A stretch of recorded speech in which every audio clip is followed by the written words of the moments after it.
बिस्मिल्लाहिर्रहमानिर्रहीम, अस्सलाम वालेकुम। आप देख रहे हैं स्पोर्ट्स फ्लिक्स, मैं हूं हमजा शफीक। तो जनाब ये मनाजिर देखे, जो नए नवेले कप्तान हैं शान मसूद, उन्होंने डबल सेंचुरी स्कोर की है। प्राइम मिनिस्टर 11 के खिलाफ कैनबरा के स्टेडियम में ये मैच जारी है, जिसमें इसका आज दूसरा रोज़ था 4 रोज़ा मैच है।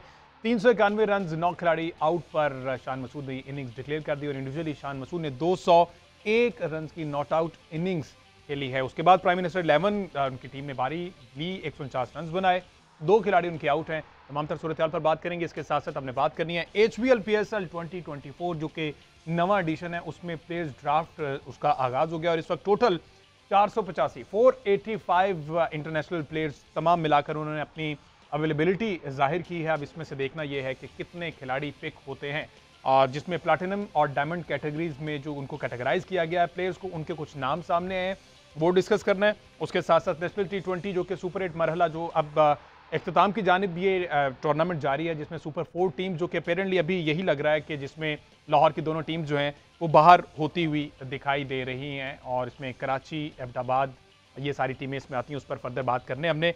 और इसके साथ साथ जी जूनियर हॉकी जो एशिया कप चल रहा है उसमें बात करनी। कुआलालंपुर में ये चल रहा है, जिसमें पाकिस्तान ने बड़ी अच्छी कामयाबी के अगेंस्ट हासिल की है, जूनियर टीम है। सारी सूरत पर बात करेंगे। फॉर्मर कैप्टन सलमान भट्ट साहब हमारे साथ टेलीफोन लाइन पर मौजूद है। इसके साथ अहमद सईद साहब ने स्टूडियोज में ज्वाइन किया है। Welcome to both of you जी। बहुत शुक्रिया। भट्ट साहब, आगाज तो अच्छा हुआ है। अगर ईशान मसूद की बैटिंग की बात की जाए, डबल 100 बना लिया उन्होंने। ऑल्दो प्राइम मिनिस्टर 11 टीम है, बट कंडीशन से फेमिलियर होने के लिए ये एक अच्छा प्रैक्टिस सेशन था। क्या कहेंगे आप? जी देखिए, बिल्कुल जब भी आप टूर मैच में जाते हैं तो आप थोड़ा सा कंडीशन से कस्टमाइज होने की कोशिश करते हैं। हालांकि जो मैच फर्स्ट में होना है उधर बाउंस और पेस डिफरेंट होगा। कैनबरा की पिच बिल्कुल डिफरेंट है, लेकिन आप ऑस्ट्रेलियन टेरिटरी में है, उसकी टीम में 5 से 6 उनके ऑस्ट्रेलिया के टेस्ट प्लेयर खेल रहे हैं, और किसी भी दूसरे फॉरेन सॉइल पे जाकर उनके प्लेयर्स के खिलाफ रन करना हमेशा खुशाइंद होता है, और वो आपको बहुत सारी कह लीजिए कि उससे कॉन्फिडेंस मिलता है और आपको फ्लो मिलती है। क्योंकि मुझे याद है जब मैं भी गया था ऑस्ट्रेलिया, तो हॉबर्ट में मैंने भी ऑस्ट्रेलिया की जो डोमेस्टिक चैंपियन थी उसके खिलाफ मैंने भी 100+ रन किए थे। तो डेफिनेटली इससे बहुत ज्यादा कॉन्फिडेंस शामिल मिला होगा, और 200 रन करना एक आउटस्टैंडिंग अचीवमेंट है किसी के लिए भी। और अच्छी बात यह है कि वो टेस्ट मैच से पहले कॉन्फिडेंस का फ्लो आएगा उनमें ज्यादा। बिल्कुल सर। अच्छा भट्ट साहब, आपने क्या कहेंगे इस पर? ये चीज़ नोट की कि पाकिस्तान ने कन्वेंशनल क्रिकेट से थोड़ा सा हट कर खेला है। शान मसूद की अपनी डबल सेंचुरी को देख लें, विकेट्स ऑल तो गिरती गई हैं, लेकिन 391 रन, विकेट गिरने के साथ साथ स्ट्राइक रोटेट होता रहा है, रन बनते रहे, जो कि पहले ऐसा देखने में नहीं मिलता था। शान मसूद ने पहले से ही कहा था कि हम इस तरह से इंटेंट शो करेंगे, हमें थोड़ा सा हट के खेलना पड़ेगा, कुछ डिफरेंट चीज़ें तो उसको लानी पड़ेंगी। तो समझ रहे हैं उसमें कामयाब होते दिखाई दे रहे हैं, और टीम प्लान जो कि हमें दिखाई दे रहा है उस पर अमल करते हुए टीम मेंबर्स दिखाई दे रहे हैं। देखिए, अच्छी बात है, पॉजिटिव खेले हैं। तो बात यह है कि टेस्ट क्रिकेट में हर तरह का उतार चढ़ाव आता है। अगर आप एशेज के स्कोर कार्ड देखें तो ऑस्ट्रेलिया ने पूरा दिन खेल के 200-250 रन भी, जहां पर बॉल अच्छी होगी, बॉलर अच्छी बॉलिंग करेंगे, वहां पे आपको रिस्पेक्ट भी देनी पड़ेगी। ये जो हम बातें करते हैं ना इंटेंट की, ये लोगों को ये मैसेज मिलता है कि शायद जिस दिन स्लो खेले हैं खुद ही नहीं खेले, जब तेज खेले हैं तो बड़ा जबरदस्त इंटेंट था। बात है कि आप कंडीशंस को और बॉलिंग को रिस्पॉन्ड करते हैं, वो जैसी हो आपको उसके मुताबिक खेलना पड़ता है। किसी दिन आप बहुत अच्छा खेलते हैं, किसी दिन बॉलिंग अच्छी होती है। तो अच्छी बात है, पाकिस्तान ने कॉन्फिडेंस स्टार्ट किया, रन किए हैं, लेकिन आपके टेस्ट मैच 5 दिन तक नहीं जाते। बाहर जब आप जाते हैं तो 3.5 दिन में खत्म हो जाता है। तो आपको जल्दी दिखाने की जरूरत नहीं है, आपको टाइम लेने की जरूरत है, ताकि आप विकेट पे जितना रहेंगे उतना ऑपोजिशन थकेगी, उतना मैच को डीप ले जा सकते हैं। तो ये पता नहीं कौन सा किताब पढ़ा रहा है इनको बंदा, कितना उसका दिमाग है या बेच के उसने पकौड़े खा लिए। तो भैया तुम ये 3.5-4 दिन में तुम लोग फॉरेन सॉइल पे जाकर हार गए, तो जल्दी किसी बात की नहीं करनी, आराम से खेल। जी अहमद साहब क्या ऐड कर रहे हैं? अच्छा हमजा, इसमें भट्ट साहब से मैं ये पूछना चाहूँगा कि शान मसूद ने जो मैच के बाद गुफ्तगू की है उसमें भी बहुत क्लियर वो नज़र आ रहे थे। उन्होंने ये कहा कि हमारे जो बॉलर हैं उन्होंने बॉलिंग में आके भी रन रेट को कंट्रोल करने की कोशिश की है। 60 ओवर किए हैं पाकिस्तान ने, जिसमें पाकिस्तान ने सिर्फ 149 रन कंसीड किए हैं, गो के आउट 2 ही हुए हैं, लेकिन पाकिस्तानी बॉलर ने बहुत ज़्यादा रन नहीं दिए। तो टेस्ट क्रिकेट में रन रेट को कंट्रोल करने की कितनी इंपॉर्टेंस होती है और ये कितना रोल प्ले करता है बैट्समैन को सेटअप करने में? देखिए, रन रेट को कंट्रोल रखना डेफिनेटली प्रेशर क्रिएट होता है इससे ऑपोजिशन के ऊपर, लेकिन टूअर्ड साइड में रन का कंट्रोल करना जो है ना, ये टैक्टिकली भी टीमें करती हैं। वो विजिटिंग टीम को थकाने के लिए स्लो खेलती हैं और लंबा खेलती हैं। आपके पास बॉलर कितने हैं? अगर आपके 4 बॉलर तो वो पौने 200 ओवर खेल गए तो आपको नहीं लगता कि आपके बॉलर थकेंगे? तो ये पहले पाकिस्तान के साथ 2004-5 में इंग्लैंड में हो चुका। हमारे खिलाफ कोई 500 रन वो कर गए, वो डिक्लेयर ही नहीं कर रहे थे। और वो बाद में हमने रियलाइज किया कि ये तो हमारे बॉलर को थका रहे हैं। तो खाली आपने ओवर ही नहीं कराए जाने, आपने उनको आउट भी करना है। बिल्कुल ऐसे ये चीजें जी।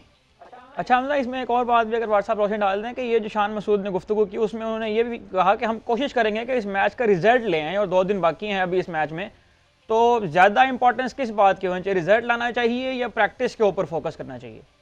नहीं, बिल्कुल रिजल्ट लाना चाहिए। अगर आप मैच जीत सकते हैं तो कॉन्फिडेंस आता है मैच की जीत से, और आपने बैटिंग की अच्छी खासी, तो अब आप अगर उनको आउट करते हैं और अगर आप इसको यूटिलाइज करना चाहते हैं तो उन बैटर्स को ऊपर खिला दीजिए, जो समझते हैं उनको प्रैक्टिस की जरूरत है वो ऊपर खेल लें। शान ने 200 किया, वो ना बारी ले दूसरी इनिंग में। ठीक है, चलें, इससे कुछ ना कुछ रिजल्ट ओरिएंटेड ये मैच होगा, क्रिकेट होगी। अच्छा, जिस तरह से 9 खिलाड़ी आउट हुए वो भी हम देखेंगे। ओवरऑल अगर परफॉर्मेंस देखी जाए तो 201 रन शान मसूद के, 40 रन की इनिंग्स के लिए बाबर आजम ने और 41 रन की इनिंग्स के लिए सरफराज अहमद ने। साउथ शकील से बड़ी उम्मीदें थी, 13 रन पर अनफॉर्चुनेटली आउट हो गए। इमामुल हक के सितारे जो हैं वो गर्दिश में है। हमने वर्ल्ड कप से देखा ओडीआई मैचेस, उसके बाद अब दोबारा से इस वक्त अगर टेस्ट मैच की बात की जाए उसमें भी 9 रन बनाकर आउट हुए। अब्दुल्ला शफीक 38 रन की, ठीक है आप कह सकते हैं एक अच्छी इनिंग्स थी, एक पार्टनरशिप बिल्ड हुई, लेकिन इमामुल हक की परफॉर्मेंस पे बट साहब सवालिया निशान उठ रहे हैं और अब मजीद उठेंगे। क्या ख्याल है कि पहला टेस्ट मैच जो कि पर्थ में है वहां पर अगर ये परफॉर्म करते हैं तो ये सारे क्वेश्चन मार्क जो हैं वो खत्म हो सकते हैं? और क्या इस बात का भी प्रेशर होगा कि साइम अयूब की शक्ल में रिप्लेसमेंट भी जो है बेंच के ऊपर बैठी हुई है? देखिए, अभी इमाम ने पिछली सारी सीरीज में तकरीबन अच्छी बैटिंग की है। ये एक साइड गेम है, इसमें रन कर दें, इसको जीत जाएं, इसको हार जाएं, लेकिन जब आप मेन मैच में पहुंचेंगे ना तो रिजल्ट डिफरेंट होते हैं। आप पिछली दफा भी पाकिस्तान वहां पे 3 डे जीत गया था, 4 डे जीत गया था, लेकिन टेस्ट कभी नहीं जीता। 3-0 3-0 3-0 चला रहा है। तो वो टैक्टिकली भी और तरह से खेलते हैं, बड़ा मैच और जो छोटा मैच होता है उसको और तरह खेलते हैं। तो इमाम जो है एक्सपीरियंस प्लेयर है, इतना पाकिस्तान ने उसमें इन्वेस्ट किया है, उसको चाहिए कि ऑस्ट्रेलिया के मुश्किल टूर पे वो आपको रन करके दे। जो नया बच्चा है उसको तो चांस मिल ही जाएगा, लेकिन जिस पे आप 7-8 साल से इन्वेस्ट कर रहे हैं अब उसका बड़ा इम्तिहान आया और उसको चाहिए कि यहाँ पर वो रन करे।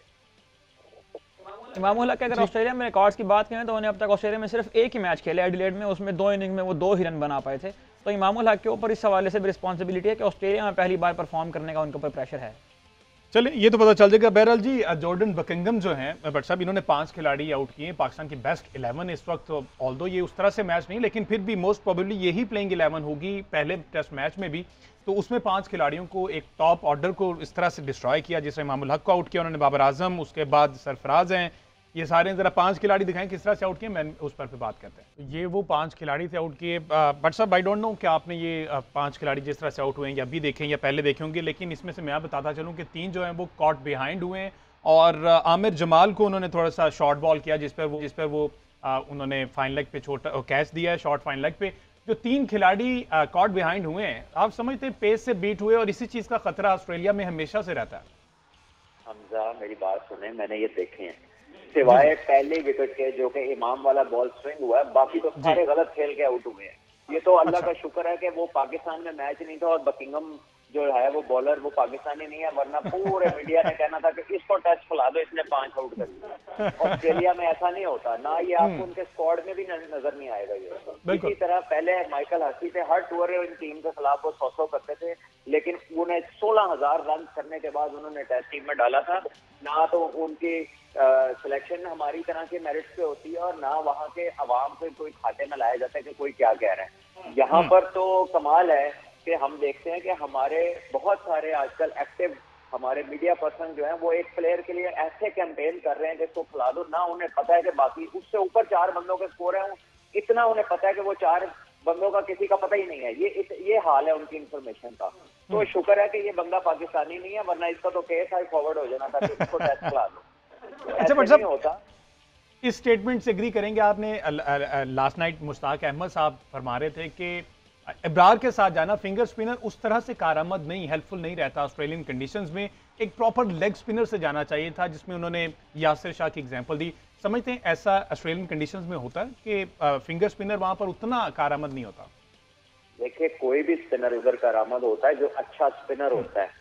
डैनियल विटोरी करामद रहे, हरभजन सिंह करामद रहे, सकलैन मुश्ताक ने पाकिस्तान को विकेट दिलाई, मुश्ताक अहमद साहब ने दिलाई, शेन वॉर्न उधर आउट करते रहे, नेथन लायन भी तो फिंगर स्पिनर है, उनकी 600 विकेट ऑस्ट्रेलिया नहीं है।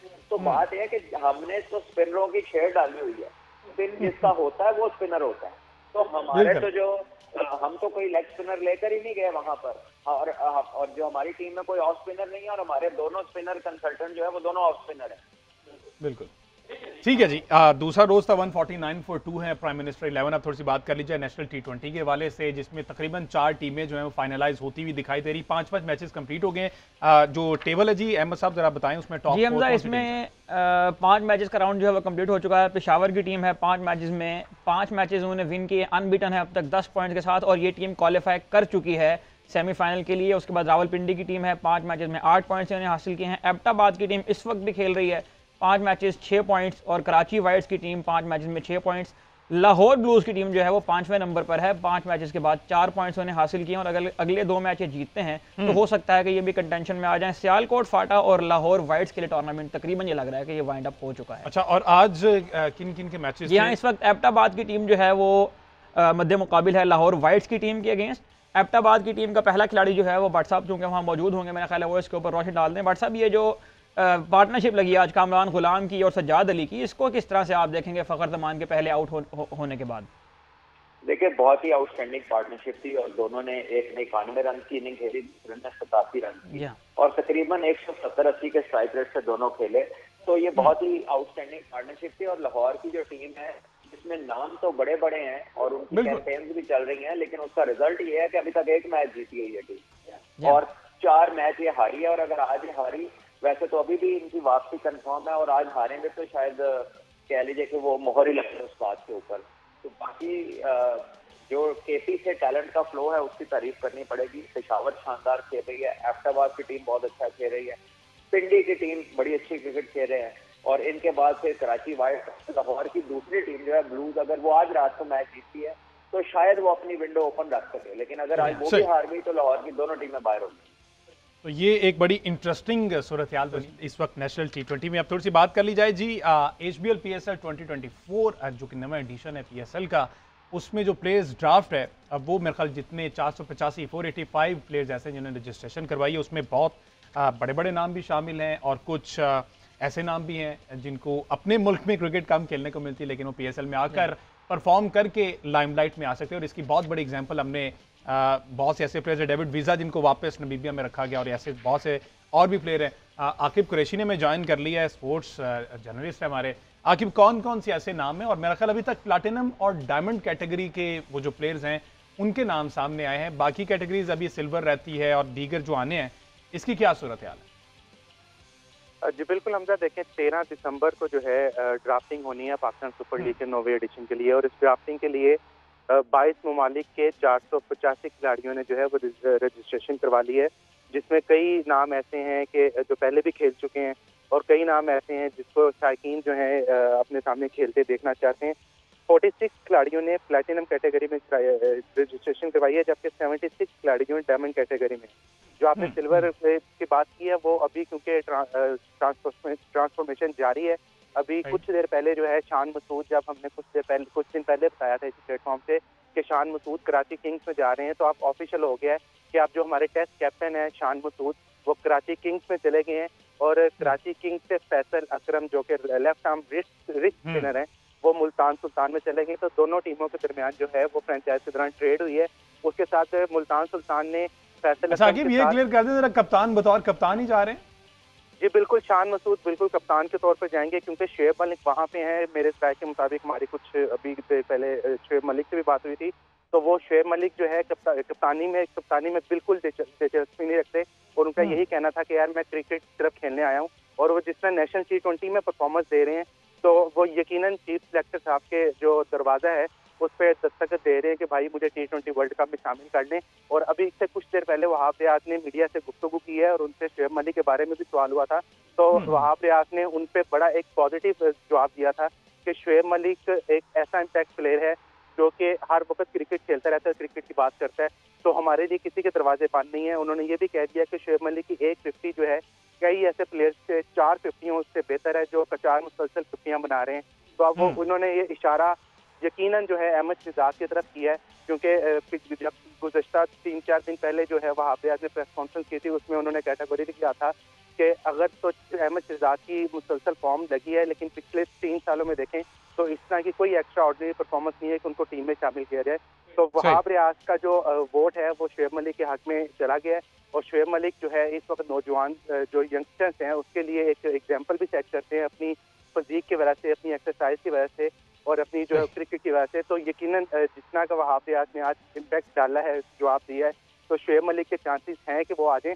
पीएसएल उनके लिए बहुत इंपॉर्टेंट होगा। बिल्कुल ऐसे ही। अगर तो वो पीएसएल में अच्छा परफॉर्म करके तो वो यकीनन जो है T20 वर्ल्ड कप का जो स्क्वाड है उसके लिए यकीनन चीफ सिलेक्टर जो है उनका नाम बेरोगोड लाएंगे। चलें जी, ये तो अब इस पर देखना जरूरी है कि पीएसएल में किस तरह से परफॉर्म करते हैं। ओवरऑल बात की जाए 485 जो प्लेयर्स हैं इस ड्राफ्ट में जिन्होंने हिस्सा लिया है, 158 जो हैं उनका बराह रास्त ताल्लुक इंग्लैंड से, और ये सबसे बड़े नंबर जो इंग्लैंड से ही हैं। उसके बाद जो हैं 58 वेस्ट इंडीज से हैं, 40 श्रीलंका से हैं, 36 अफगानिस्तान से हैं, 30 साउथ अफ्रीका, जबकि 21 बांग्लादेश और न्यूजीलैंड से 18 हैं, ऑस्ट्रेलिया से 16, जिम्बाब्वे से 11 और आयरलैंड से 9 मेंबर्स हैं। तो ये टोटल इस तरह से मिला के 485 ऐसे प्लेयर्स हैं जिन्हें कंसीडर किया जाएगा, वो ड्राफ्ट में शामिल होंगे। लेट्स सी कौन सी टीम किसको रखती है। वैसे यूजुअली अहमद सईद साहब, अगर आपको नंबर्स का कोई अंदाजा हो, एक टीम 20 से 22 मैक्सिमम प्लेयर्स लेती है।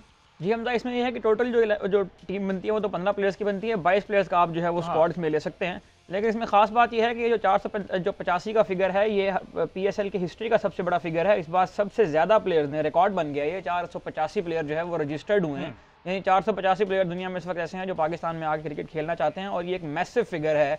अगर आप आईसीसी के जो मेंबर्स कंट्रीज हैं उनकी फिगर को देखें तो ये बहुत बड़ी फिगर है। एंड पर बात कर ली जाए जी, junior Asia cup hockey sports जो है, दीगर स्पोर्ट्स भी अब क्रिकेट के अलावा भी हमने देखा फुटबॉल में क्वालिफाइंग राउंड खेलना पहला, वो भी बड़ी एहसास की बात है पाकिस्तान फुटबॉल के लिए। अब हॉकी में हमने देखा कि न्यूजीलैंड को 4-0 से रहा, कुआलालंपुर में ये मैच जारी था। बाकी अहमद सईद साहब जरा इसमें रोशनी डालें। जी हमजा, आपने जिस तरह से कहा कि दीगर स्पोर्ट्स के ऊपर ही बात होनी चाहिए, पाकिस्तान की टीम वर्ल्ड कप के क्वालिफाइंग राउंड में जो है पहली मरतबा जो दूसरे राउंड पहुंचने में कामयाब हुई। पाकिस्तान की टीम ने बेसबॉल के अंदर कल कामयाबी हासिल की। आज पाकिस्तान की टीम ने जूनियर हॉकी वर्ल्ड कप में अपनी पहली फतह नाम कर ली है। पाकिस्तान के कोच रोलेंट ऑल्टमन, जिनका ताल्लुक नीदरलैंड से है, उन्होंने भी टीम को मुबारकबाद पेश की। ये वर्ल्ड कप जो है 5 से 16 दिसंबर तक मलेशिया के शहर कुआलालंपुर में खेला जा रहा है, फेडरेशन ऑफ इंटरनेशनल हॉकी के ज़रिए तमाम। इसमें 16 टीमें शामिल हैं 5 डिफरेंट कन्फेडरेशन से। पाकिस्तान की टीम ने आज 4-0 से कामयाबी हासिल की है न्यूजीलैंड की टीम के अगेंस्ट। पहला क्वार्टर बगैर किसी गोल के बराबर रहा, लेकिन दूसरे क्वार्टर में पाकिस्तान ने शानदार कमबैक किया और अरशद लियाकत ने इसमें 2 गोल किए। तीसरे क्वार्टर में पाकिस्तान की जानिब से हन्नान शाहिद ने गोल किया और चौथे क्वार्टर में दोबारा अरशद लियाकत ने एक और गोल स्कोर करते हुए अपनी हैट्रिक मुकम्मल की और पाकिस्तान की 4-0 से एक कन्विंसिंग विक्ट्री जो है उसके ऊपर भी उन्हें ठीक है जी। और दुआ यही और खिलाड़ी तरक्की करें। इसी तरह अंडर 19 एशिया कप के लिए भी जूनियर टीम जो यूएई के लिए रवाना होगी, उनके भी मैचेस इंपॉर्टेंट हैं। सबके लिए दुआ है। आज के शो से